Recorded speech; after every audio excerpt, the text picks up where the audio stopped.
Rachel, tu veux t'asseoir là, t'as une bonne chaise. Une bonne chaise, il y a des bonnes, des mauvaises. Il y a des chaises, il y a des chaises plus confortables. Ouais. Merci. Je vous fais un café, Rachel?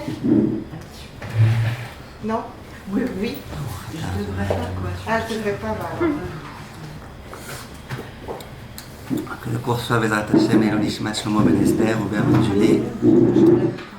רפואה שלמה לעניין שלום בן שרה שלמות אסתר בת יבט שמחה ישבה בת מגי אנטוני שמואל בן ג'וסלימה נורית לאורה מלכה בת דבורה נירה יהושע בעזרת השם dans tous les domaines de חיים קווין בן אסתר מישל סיליה שמחה בת יקות רפואה שלמה לנעמי אסתר בת אילנה חנה רפואה שלמה de tous les soldats qui sont blessés, la réussite, ainsi de tous les חטופים. שלום בן רוזט אוריידה. שלום בן רוזט אוריידה. aujourd'hui להצלחה בדיון חשוב אצל מרטין אסתר בת ציפורה. מרטין אסתר בת בעזרת השם בשורות טובות לכל המצוות. תודה רבה. רפואה שלמה, ברוך יואל שמעון ישראל בן פנינה. ברוך יואל. Baruch Yoel Shimon Israël Ben Pnina. C'est un jeune homme, il a 30 ans, c'est un peu mon fils qui a eu une rupture d'anévrisme. Et là, ils sont en train de le réveiller, Bezrat Hashem, et Bezrat Hashem qu'il n'ait pas de...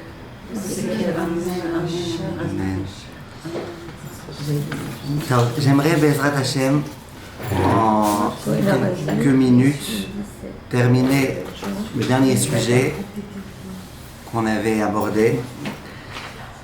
Et comme ça, on pourra commencer notre nouveau sujet. Shulchan Aruch, il dit, Siman Shin Zayin Seif Yud, Mutar leomar lechavero, shmor li perot shebet chumcha, ve'ani eshmor perotcha shebit chumi. J'ai le droit, le jour de Shabbat, de dire à quelqu'un, donc je prends l'exemple le plus compliqué, vous savez que le Troum Shabbat, la distance jusqu'à laquelle on peut se déplacer, elle est limitée. Maintenant, quelqu'un qui à l'entrée de Shabbat se trouve à un endroit, il a le droit à 2000 amas et pas plus. Quelqu'un qui est de l'autre côté, il a le droit à une certaine... Non, disons que moi, à l'endroit où je me trouve, je suis loin de mes fruits, loin de mon champ. Et l'autre, à l'endroit où il est loin de son champ. Alors Shabbat, je vais lui dire, écoute, tu sais quoi, moi tout Shabbat, je vais garder tes fruits. Et toi, en contrepartie, tu me gardes les miens. Shmorli, garde-moi les miens. Ve'shmor lecha. Non, ça c'est le cas du Shulchan Aruch, mais on pourrait étendre ce cas à plein d'autres cas. Moi aujourd'hui, je suis à la maison, donc je peux te garder quelque chose, et j'accepte de te le faire. Toi demain, tu me garderas quelque chose d'autre. Aujourd'hui j'ai du temps, toi demain tu auras du temps. Aujourd'hui moi je suis occupé, demain toi tu seras occupé. Bref, est-ce que je peux dire à quelqu'un, on fait un tour de rôle en quelque sorte. Moi je te rends ce service aujourd'hui, et toi tu me le rendras demain. Alors le Shulchan Aruch dit on a le droit. On a le droit de dire ça. Maintenant la grande question c'est quoi? C'est que dans Choshen Mishpat, dans les lois d'argent, dans le livre par exemple Shomrim de A à Z, là-bas on a parlé de ce cas-là. C'est un cas dans Choshen Mishpat. Quel est le statut d'un gardien dans ce genre de cas? Si vous me demandez de vous garder quelque chose et que vous ne me payez pas pour ça, je dois le garder, je dois faire attention. Mais si je le perds ou qu'on me le vole, eh ben, je ne suis pas tenu de vous rembourser. Évidemment, si j'ai fait des bêtises, oui. Mais si j'ai gardé comme il fallait et qu'on l'a perdu ou on l'a volé, je ne suis pas tenu de vous rembourser. Comment on appelle ça en hébreu? Shomer chinam. Je suis un gardien non rémunéré. Et je ne suis pas tour de Gneva Va'aveda. Maintenant, si je suis un gardien payé, vous m'avez payé, voilà, 30 shekels par jour pour me garder tel objet, et que là on me l'a volé ou que je l'ai perdu, là je dois vous payer, je dois vous rembourser. Pourquoi? Je n'ai pas été payé pour rien. Si j'ai été payé plus que rien, si j'étais payé, c'était contre responsabilité supérieure. Alors la Gemara elle demande si Madame Bismuth elle me dit, vous pouvez me garder s'il vous plaît mon téléphone, et moi demain je vous garderai le vôtre. Aujourd'hui, donc, je gardais celui de Madame Bismuth et je l'ai perdu. Est-ce que je dois vous rembourser ou pas? Dis la halakha, oui. T'es shomer sachar. C'est ma famille qui va vous payer. Hein? J'ai dit non, je crois que c'est mon mari qui vous donnera l'argent. Pourquoi, Béhémet? Il va être content. Pourquoi t'es un gardien payé? C'est pas mon bracha. Pourquoi? C'est un esquem. Voilà, je suis payé. parce qu'en contrepartie, toi demain, tu me rendras un service. Donc c'est un peu comme si moi je te gardais à condition que, moyennement payant, que toi demain tu le fasses. Vient le Chafetz Chaim dans le Shaharat Tziyun et il dit malgré tout c'est permis. Malgré tout, Shabbat c'est permis. Concernant les halachot des Shomrim, c'est vrai que tu deviens un gardien rémunéré, mais concernant les halachot Shabbat, est-ce que ça s'appelle que tu reçois une rémunération ou pas? Non, ça ne s'appelle pas. Pourquoi? Alors Sameach, il explique, il ramène un Rambam. Le Rambam, il pose la question, il dit, est-ce que j'ai le droit à Shabbat de garder mes fruits, de rester tout Shabbat, assis devant mon champ, et de vérifier qu'il n'y ait pas de voleurs qui viennent? Est-ce que j'ai le droit? Le champ, il est dans mon troum. J'ai le droit ou pas? J'ai le droit.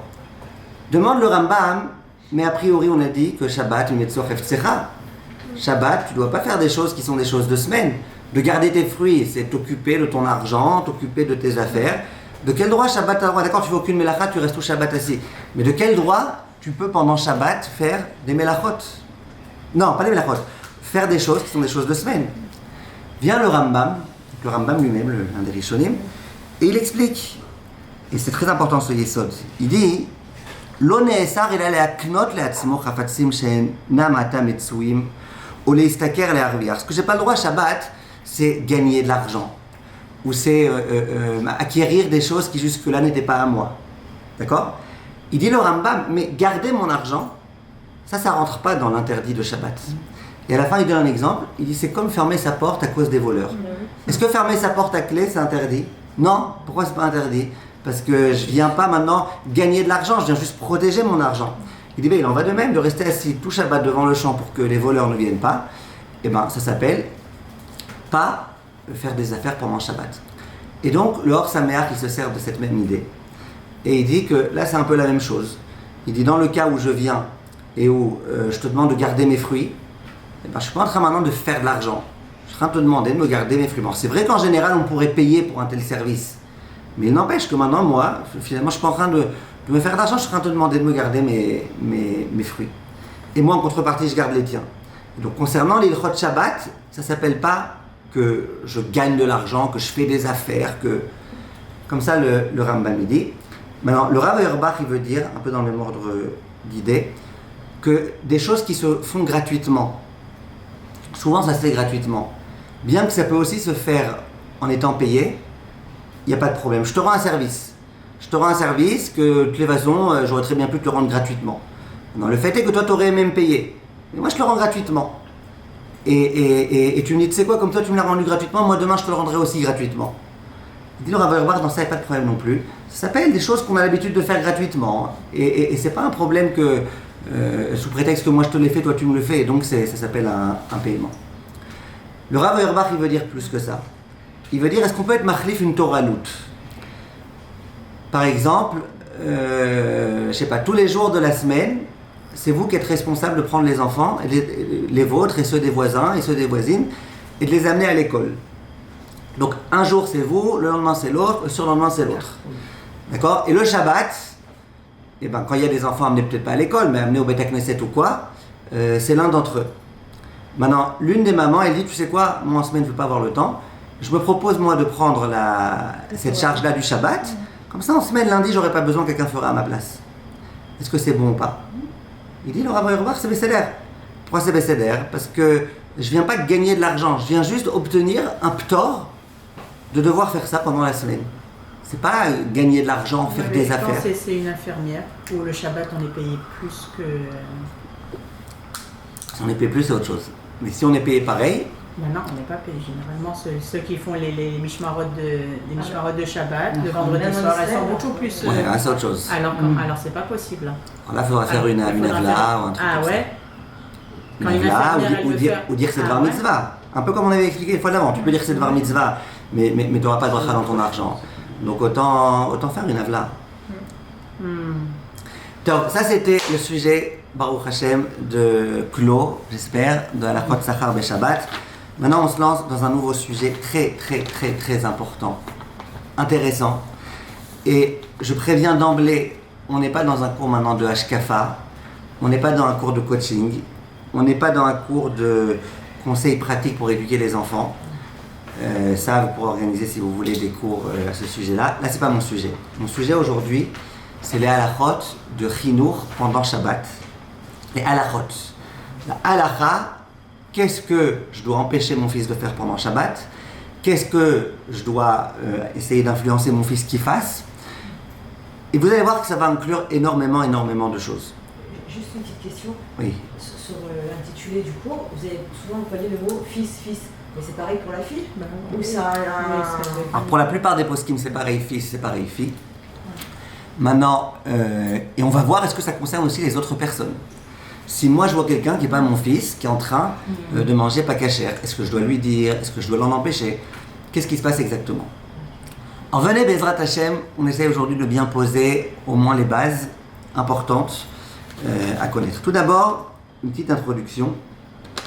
La Torah, à plusieurs endroits, elle nous dit, tu sais, vous les adultes, vous devez empêcher les enfants de manger pas cachère. Les Azir Gdolim Alaktanim. Au début de la parashat Emor, on dit, vous les Kohanim, vous ne devez pas vous rendre impurs.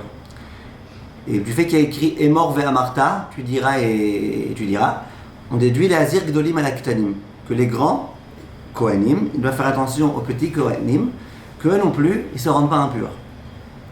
Et on voit à plusieurs reprises qu'il y a un concept comme ça qui s'appelle que les grands, ils doivent veiller sur les plus petits. Ça, c'est la première chose. La deuxième chose, il y a une mitzvah particulière qui incombe aux parents d'éduquer leurs enfants. Cette mitzvah particulière, c'est vrai que moi, le grand, même si je vois quelqu'un d'autre, je dois un petit peu me considérer comme étant responsable, mais pas autant que si je suis le père de cet enfant. Ainsi qu'il est écrit dans le Passouk, que Hakadosh Baruch Hu, il dit à propos d'Abraham, qui est dative, moi j'ai connu Abraham et j'ai compris, Leman asher yitzaveh et banav ve'et beto acharav, que lui donnait les ordres à ses enfants après lui, qui allait continuer la pérennité du clan d'Israël, Veshamru derech Hashem.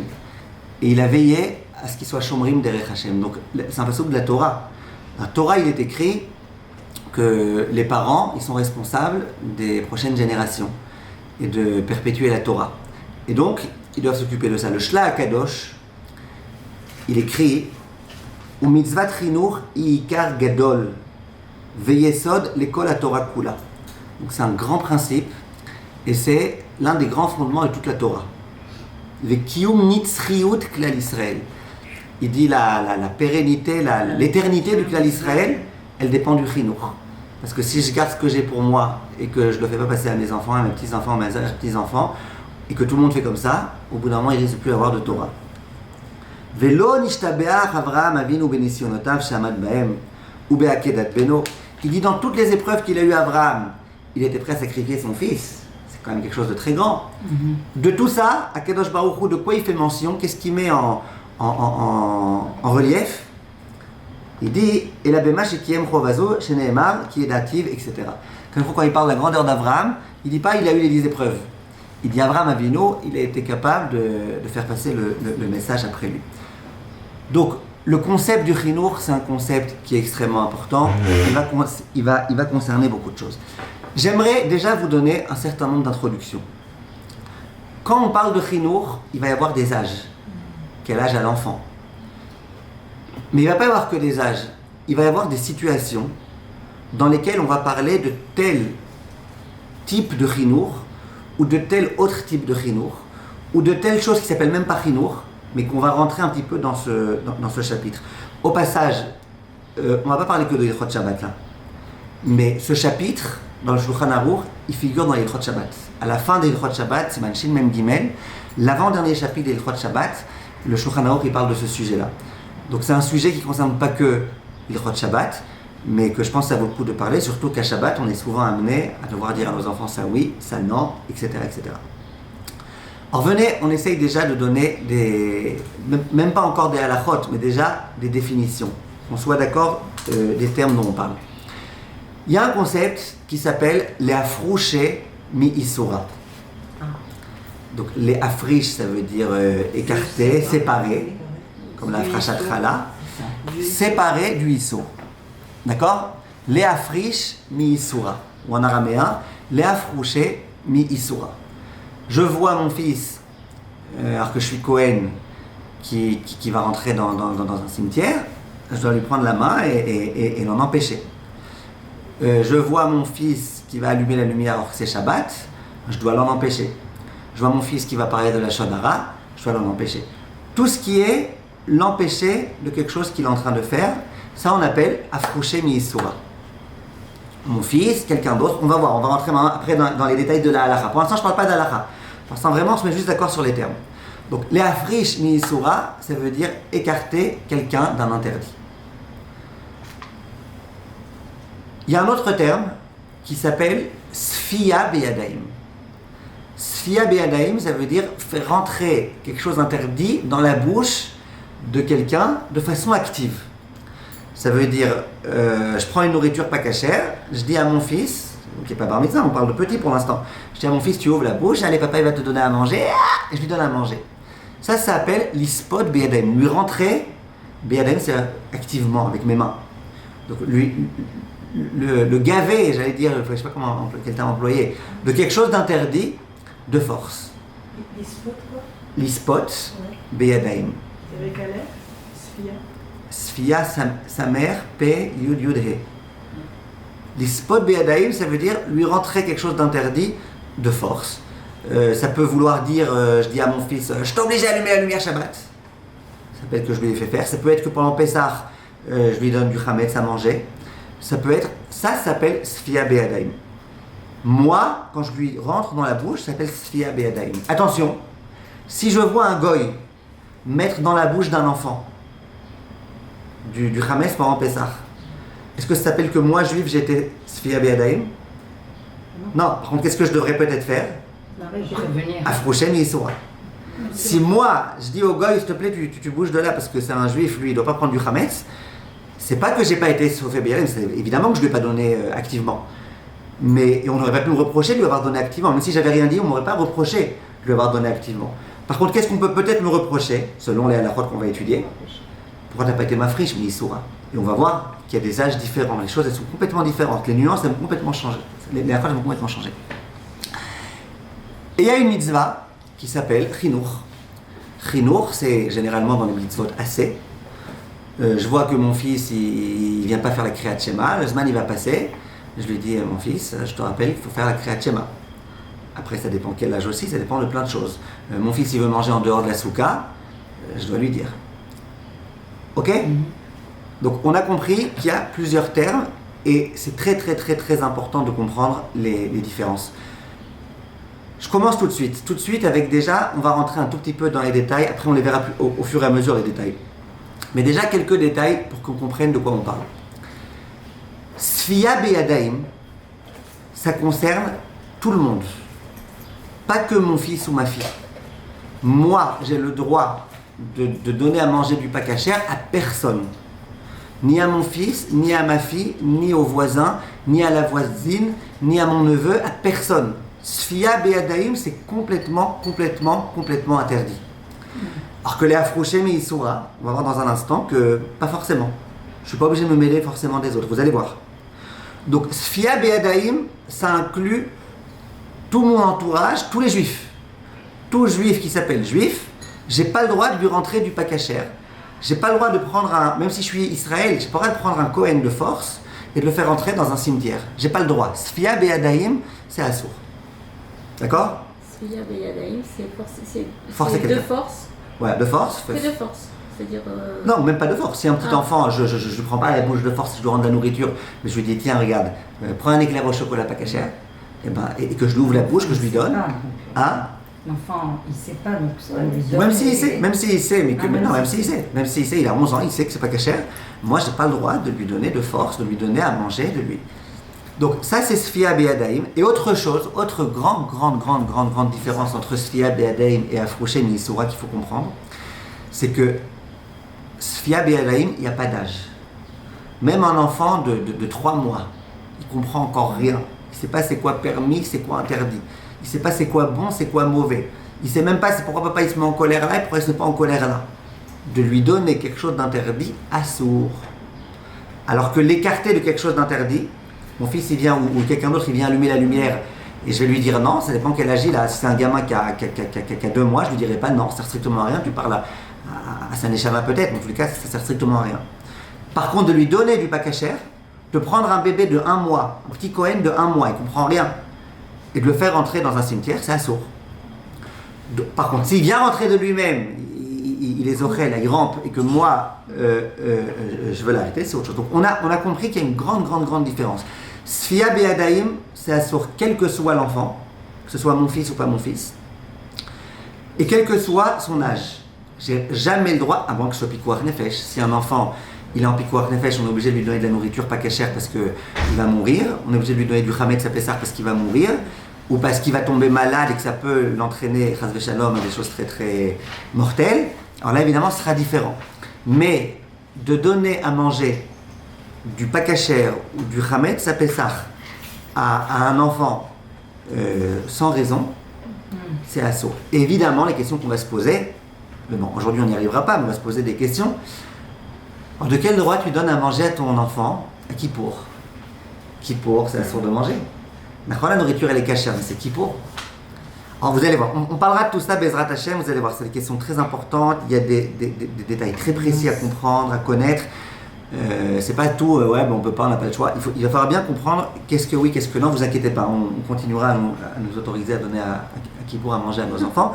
On va juste se demander pourquoi. Alors, Sfia Be'adaim, je pense que j'ai été pour l'instant très clair. En aucun cas, à personne, on n'aura jamais le droit d'obliger un môme à faire quelque chose d'interdit pendant Shabbat, quel que soit son âge, quel que soit quoi que ce soit. Donc ça c'est clair. Bon, là où il y a beaucoup plus de nuances, c'est les afrouchés mi-isura. Les afrouchés mi-isura, je vois mon fils qui va allumer la lumière Shabbat, et je dois lui dire oui, non, ne fais pas, ça vaut pas le coup, etc. Alors là, première nuance très importante, première caractéristique importante. Est-ce que c'est mon fils ou est-ce que c'est le fils de quelqu'un d'autre?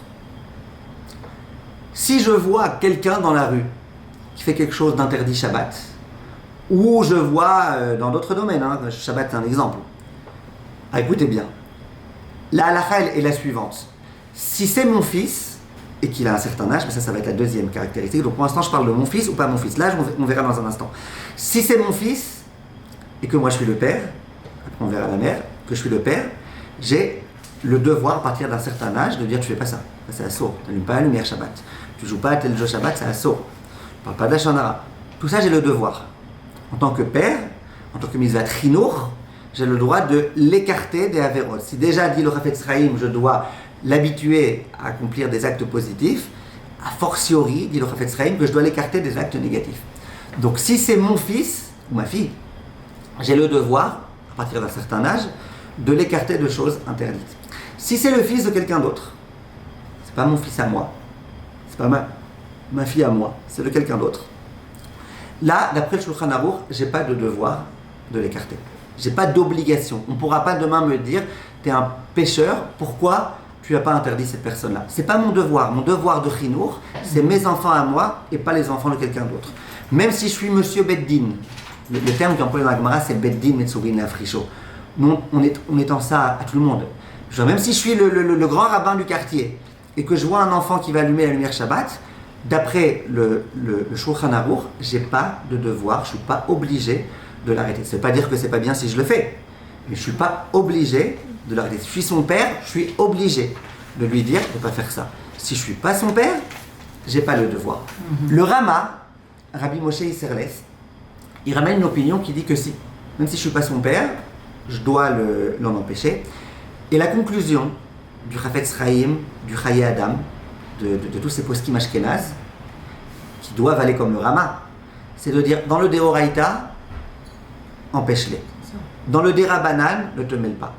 Donc tu vois un enfant manger un hercher pas très cachère, tu n'as pas besoin de te mêler, que ce soit Sfarad ou Ashkénaze. Pas très cachère, c'est-à-dire caché. Quand je dis pas très cachère, ça veut dire pas méadrine, quoi. Ok, on n'est pas dans les sources Deoraita en principe. Tu vois un enfant manger du bassar bechala mais qui n'a pas été cuit ensemble, qui est juste posé l'un avec l'autre, on n'est que dans le Derabanan, tu n'es pas obligé de lui dire que ce soit Sfarad ou Ashkénaze. C'est ton fils à toi, là, que tu sois dans le Derabanan ou dans le Deoraita, tu dois empêcher ton fils. Donc première grande notion, nuance, halakha, facteur, c'est de savoir que quand c'est mon fils ou ma fille, là intervient le concept de chinour. Ça veut dire quand on parle de ifrouché meisura, ça rentre dans le cadre de chinour. Quand on parle de sfia be'adaim, ne donne pas du porc à un enfant, on n'est même pas dans le chinour là. C'est même pas chinour, ne fait pas de l'anti-chinour. Ok? Donc ça c'est la première chose. Quand c'est mon fils ou ma fille, je dois l'écarter de l'interdit.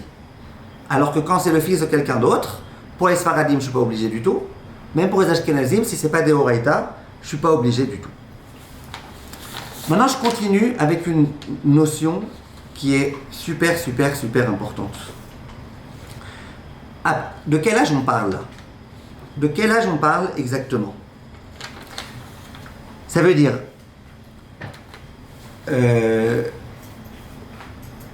ouais, je suis obligé de vous dire encore un truc important.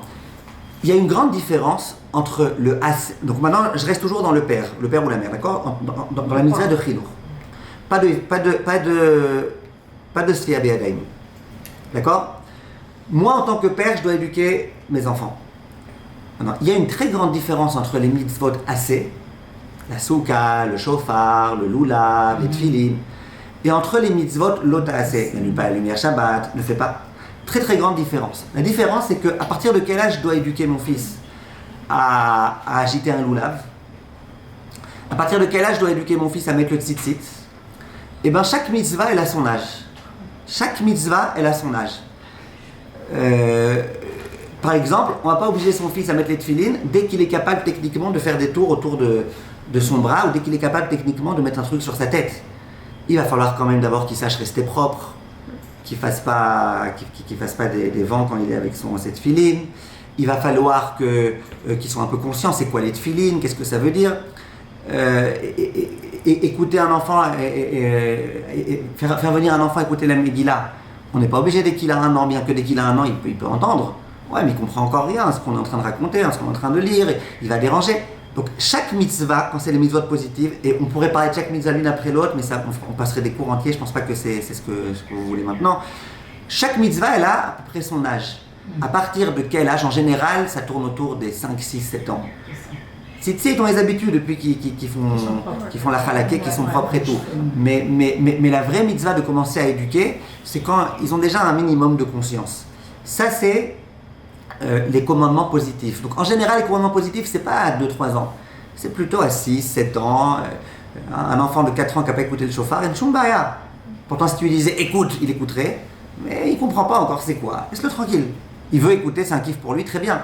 Mais tu n'as pas de mitzvah. La mitzvah des Rabbanan que le père ou la mère a d'éduquer son fils ou sa fille, pour les mitzvot positifs, c'est à partir de l'âge, pas simplement où il comprend que tu es obligé de faire ça, mais à un âge où il commence à comprendre c'est quoi le sens de la chose, comment on fait l'acte, comment ça fonctionne.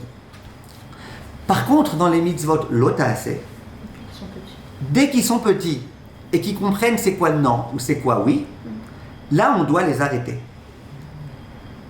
Je vous lis dans le Chafetz Chaim ce qu'il dit.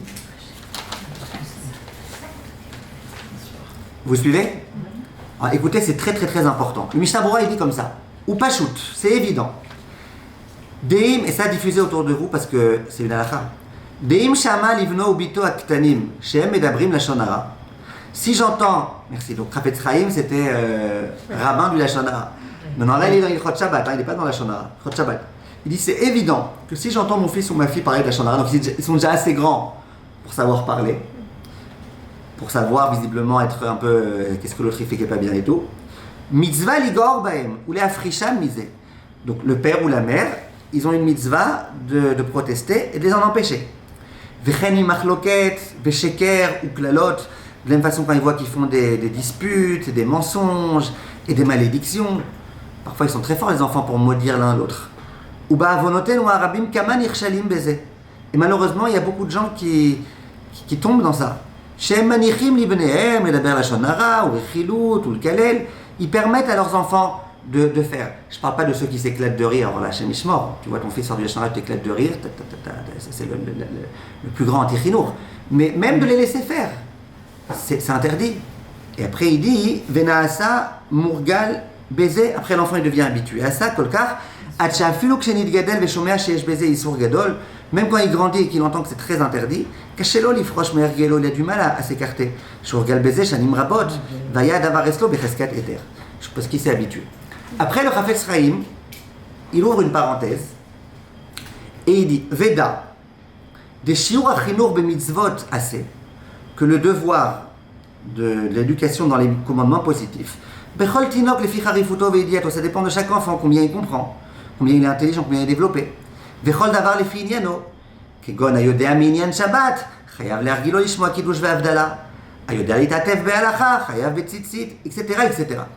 Donc là, il fait une parenthèse. Jusqu'à présent, il parlait des lotas assez. Il ne peut pas parler d'Ashonara, c'est principalement du négatif. Il y a aussi un peu de positif dedans. Mais, donc, il commence à parler de l'Ashonara et tout. Il dit, toi, en tant que parent, tu as le devoir de l'empêcher. Après, il dit, sache que les mitzvot assez, il y a un âge, 5, 6, 7 ans, c'est chaque chose. Le kiddush, il faut qu'il commence à savoir un peu c'est quoi Shabbat, c'est qui Dieu. Il faut qu'il commence à comprendre un petit quelque chose. Pas simplement qu'il soit capable de boire du jus de raisin. Ça, il est capable depuis dès qu'il a 1 mois. Non, il faut qu'il soit capable de comprendre un petit peu. Et après, il revient sur les mitzvot l'ota'ase et il dit Aval achinour belota'ase. L'éducation de l'ota'ase, c'est-à-dire d'écarter mon fils quand il fait quelque chose d'interdit. Ben shel teire, ben shel divrehem, que ce soit des oraïta ou des rabanan, ou bechol tinok sheu baravana. C'est dès qui comprend. Shemevin ksheomrim lo sheze asur la asot o leechol. Qui comprend quand on lui dit ça, t'as pas le droit. On va un tout petit peu préciser, ça veut dire quoi. Si je dis à mon fils, t'as pas le droit d'allumer la lumière Shabbat et qu'il comprend, eh ben, je dois déjà lui dire, n'allume pas la lumière. Aval tinok sheno baravana klal. Un enfant qui comprend pas du tout. Parfois, il y a des enfants, vous les voyez hurler, la lumière Shabbat. L'enfant, il a 3 mois, il comprend encore rien, il comprend pas pourquoi son père il hurle. En aviv metzouve lemono bal kocho milechol machot asurot ou milechalel Shabbat afilu beisur shel Torah. Je ne comprends même pas de quoi on l'écarte, il ne comprend rien. Qui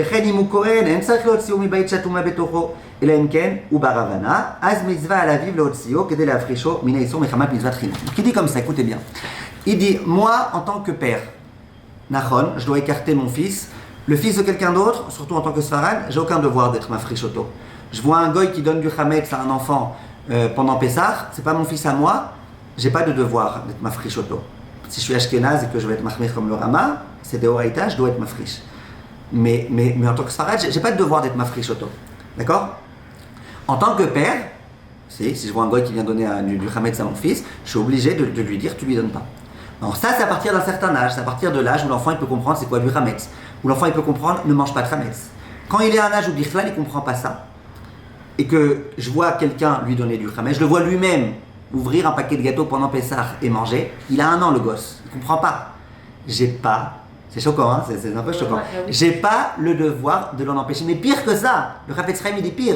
Il dit même si je le vois manger quelque chose de pas cachère, je le vois prendre une fourmi et la manger, j'ai pas de devoir de l'empêcher. Attention, les poskim malgré tout, ils recommandent dans ce cas précis de nourriture pas cachère, de quand même empêcher mon fils. Pourquoi? Voilà, on dit que les nourritures pas cachères, ça c'est métamtem et ta lèvre, ça rend la personne tordue. Une fois, il y a quelqu'un qui a été voir le Rav Shach, il voulait faire teshuva.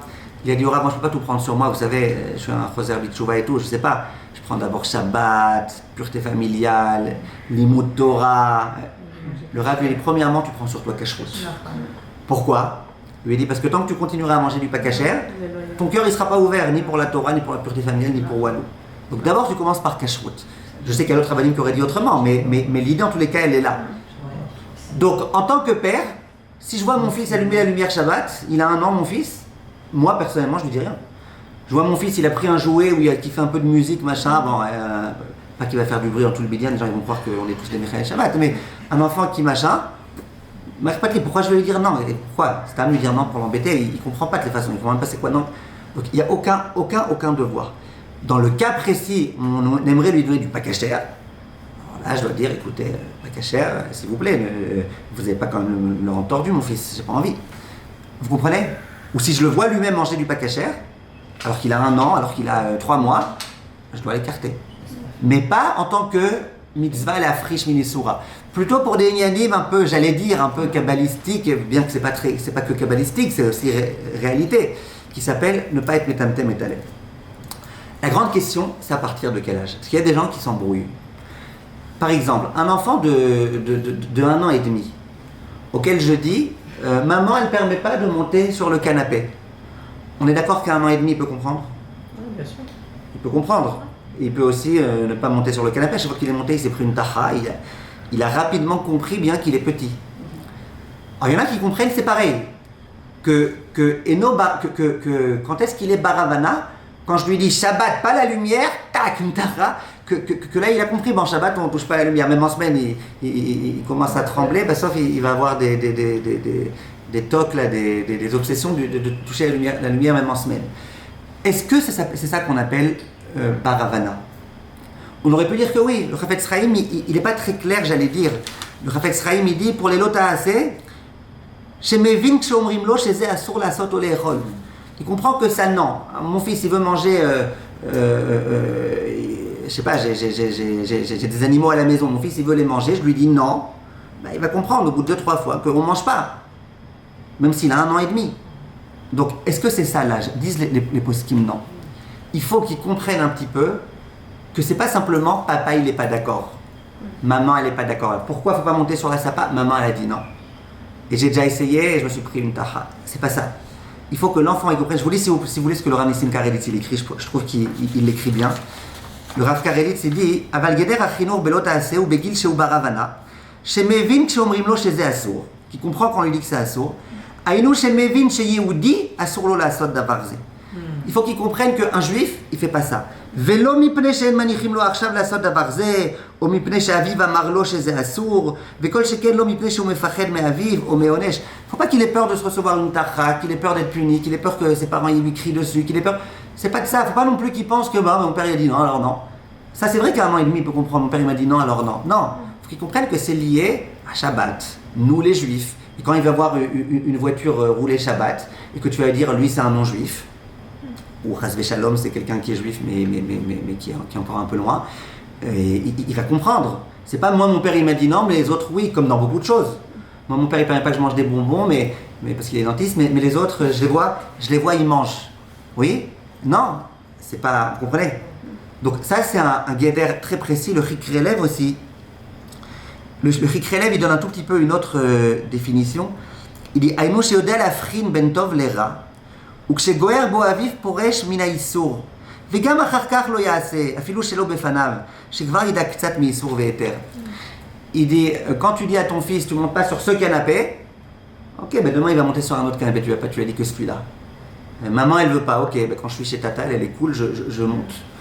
Ok, là il faut que ton fils il ait compris Shabbat on n'allume pas la lumière et demain même quand maman elle sera pas à côté de lui ou qu'il sera chez quelqu'un d'autre, il se rappellera, s'il se rappelle, après il va oublier, il est encore petit, mais il pourra se rappeler que on m'a appris que Shabbat, on parle de lumière. Ça rejoint un peu la même chose, ça veut dire, les poskim, le Rav Zilber par exemple, dans ses Sfarim, il écrit, on parle d'un enfant de 3 ans. Si vraiment il est très intelligent, je sais que toutes les mamans elles croient que leur fils est le plus intelligent au monde, si vraiment il est très intelligent, 2 ans et demi peut-être, il peut commencer déjà à être. En tous les cas, pour beaucoup d'enfants, pour la plupart des enfants, tant qu'il n'a pas 3 ans, il ne comprend pas encore. Il peut comprendre quand tu dis ça, non, mais il ne comprend pas encore. Donc il y a des gens qui traumatisent leurs enfants avec Assour, Moukse, machin. Qu'est-ce qu'ils comprennent? Moukse, le truc le plus compliqué à comprendre, c'est Moukse.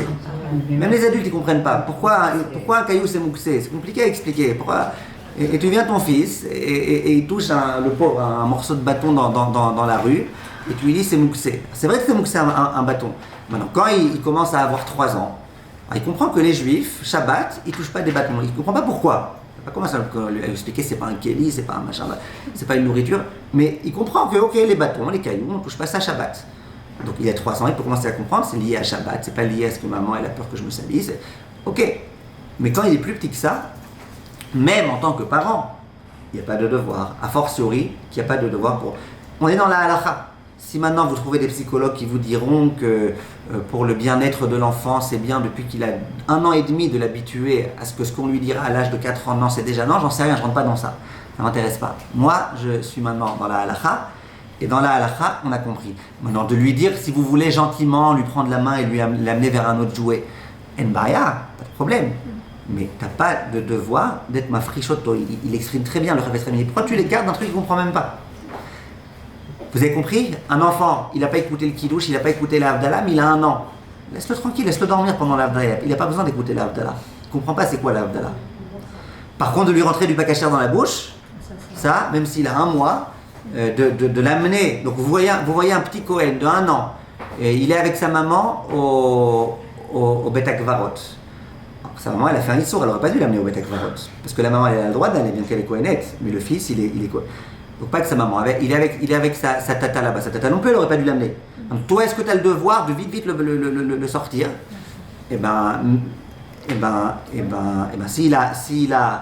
S'il a moins que 3 ans, on n'a pas de devoir de le sortir. On n'a pas le droit de le faire rentrer, parce que c'est Sfi Abéadaïm.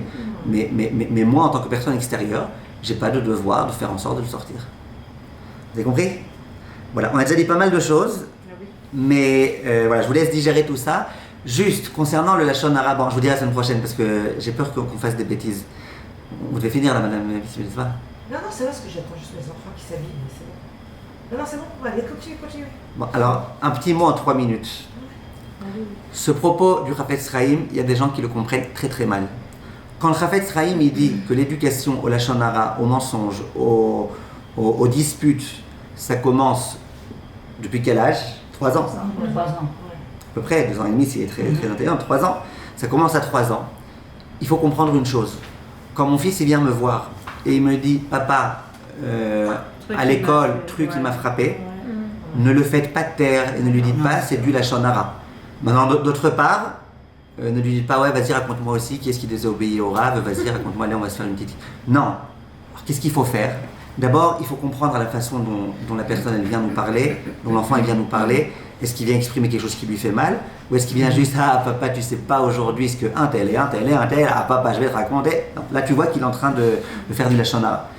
Maintenant, quand mon fils il vient, que je sais pas exactement vers où il veut aller. Papa, tu sais, un tel, Shabbat, qu'est-ce qu'il a fait? Alors, pas parce que c'est mon fils que je suis obligé de croire que c'est un rachat. Imaginez-moi que voilà, je suis aujourd'hui, l'une d'entre vous à la fin du cours, elle vient me voir, elle me dit écoutez, Rav, j'étais Shabbat à Beit Vagan, et madame un tel, elle est venue, et je vais tout de suite la faire arrêter. On ne parle pas de Lachon Hara. Non, moi je dois. De la même façon que toi, tu n'as pas le droit de parler de Lachon Hara, moi j'ai un devoir de juger les cas. Zérout. Pourquoi tu veux que forcément, quand quelqu'un vienne me parler, j'ai l'impression que puisque tu mentionnes quelqu'un, c'est Lachon Hara? On n'a pas de devoir de suspecter nos enfants qui disent du Lachon Hara. Quand une femme, elle vient à la fin du cours, elle vient me voir, elle commence à me dire la voisine, machin, le un tel, elle était Shabbat, en plus elle avait une perruque, je vous raconte pas jusqu'où elle allait, et puis en plus, je vois qu'elle veut commencer à faire du Lachon Hara. Alors là, je vais lui dire, est-ce que vous êtes sûr que vous avez le droit de raconter? Est-ce que ça obéit aux lois du Lachon Hara? En plus, vous m'avez dit le nom. Si elle me dit oui, j'ai demandé à un Rav, il m'a dit qu'il n'y a pas de problème de Lachon Hara, alors là, je l'écouterai. Mon fils, c'est pareil. Quand mon fils il vient me dire un tel, il m'a frappé, c'est pas forcément du Lachon Hara. Il a besoin de se défendre. Quand je vais au Beit Din et que je dis le voisin, il m'empêche de faire du Lachon Hara, non. Le rôle du Dayan, c'est d'écouter ce que chaque plaignant a à dire. Quand mon fils il vient me voir, il me dit il m'a promis de me prêter son jouet, il ne l'a pas joué, c'est pas du Lachon Hara. Il vient maintenant, moi je suis le Dayan à la maison, je suis le juge en quelque sorte, et je dois essayer de rétablir l'ordre. Et donc je dis à chacun ce qu'il est censé faire. Donc quand il vient, il me dit il m'avait promis que je dois écouter, je ne dois pas lui dire Lachon Hara. Alors quoi? Alors je vais toujours leur permettre. Non, quand je vois qu'il dit du Lachon Hara, quand j'ai l'impression qu'il dit, je vais lui demander dis-moi, est-ce que tu es sûr que tu as le droit de raconter ce que tu as raconté maintenant? Tu es sûr que tu n'es pas dans le Lachon Hara? Tu es sûr que tu dis pas ça dans l'intention d'être mégané? Et après, c'est pas aussi de l'âge, à 3 ans, elle a l'intention d'être mégané. Bon, et ça prend un peu plus tard. Mais est-ce que vous comprenez l'idée? Pareil, Marloquette. Il y a un enfant, il vient, il est hyper énervé. Et ça, c'est une erreur que les gens ils font. Les gens, ils pensent qu'il faut les faire taire, nos enfants. Et c'est le pire. Les faire taire, c'est le pire. Et malheureusement, c'est les gens qui ont trop voulu faire taire leurs enfants, qui finalement, quand il y a des problèmes dans d'abus sexuels pour aller loin, mais malheureusement c'est pas si loin que ça. Les enfants ils se taisent. Ah non, ici chez nous on parle pas de Lachon Hara. En plus je vais parler contre mon rébé. Contre mon rébé je vais parler, mais je vais me prendre une gifle de mon père. Donc après il garde ça avec lui. Et après vous savez très bien les conséquences, c'est pas la peine de les dire maintenant. Donc les enfants, faut les laisser parler, faut les encourager à parler. Quand mon fils il vient et qu'il me dit un tel il m'a frappé, il faut écouter avec sérieux et dire c'est vrai, je vais m'occuper de ça, t'inquiète pas. Et de le faire taire en disant Lachon Hara, c'est avoir très mal compris ce Chafetz Chaim. Voilà, c'était un petit point important. Très important. Merci à vous. Très intéressant. J'ai une copine de France qui m'a envoyé un message et qui m'a dit mais t'as qui à ton cours lundi matin? Je dis pourquoi? Elle me dit mais une fois je suis venue, t'as des jeunes, qu'est-ce qu'elles s'en fichent les dames de... L'éducation des enfants? Ouais, du cours de Rino. Il y a les petits-enfants. Il y a les petits-enfants. Ah oui, ça on n'a pas su encore les Et petits-enfants. vous avez aussi les gens dans la rue qui ne sont pas vos enfants. Et... Et en fin de compte, ça touche pas parce que... Ils sont critiques les gens, hein?